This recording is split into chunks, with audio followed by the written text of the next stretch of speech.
Magandang buhay! Once again, I visited my good friend here. Yeah, Leah. Bornea. Well, yeah, here, Wellspring Phase 2. Pag-ibig Homes, Countryside. So, natin niya ko, uwi na ko. Sakay kami ng pedicab. Sa exit, tawag doon? Exit number 24. Oh, we have to walk a little.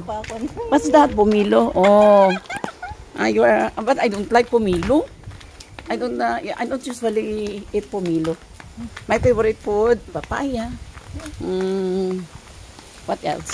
Grapes, apple, and that one, yung ano ngayon, dragon fruit. You like dragon fruit? So okay rin yung pomelo. Pero I just eat just a little. So this is what? Wellspring. Ano Wellspring ito ya dito? Wellspring 3. Wellspring 3.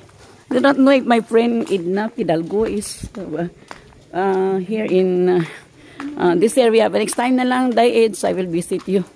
Because I don't have time yet. This moment, I have my appointment at 3 o'clock.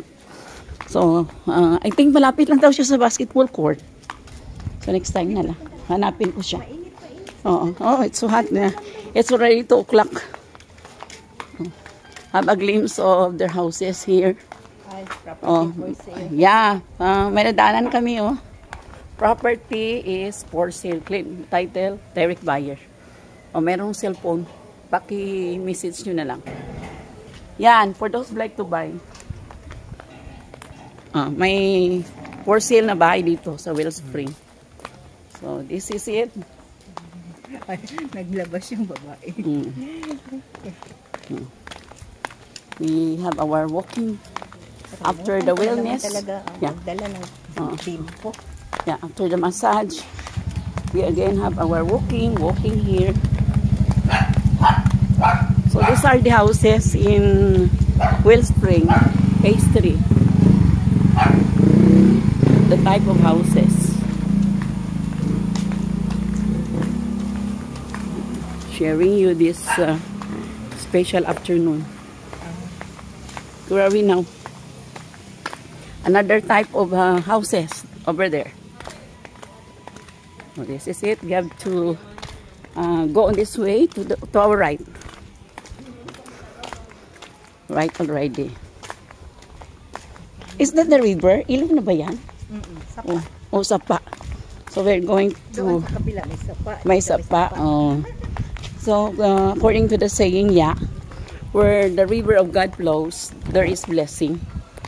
Kapag may river daw, it would mean abundance. Okay, let's have a glimpse of the river forward. So that's the river bank. Okay, river already.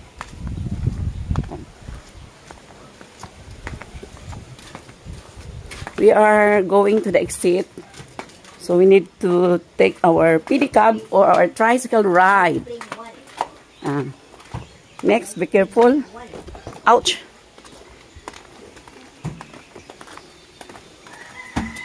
This is the passage going to the terminal of the pedicab. Let's go.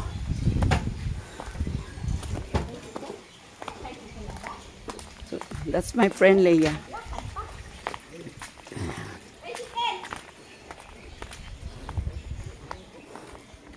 Pakyawin natin. Ano?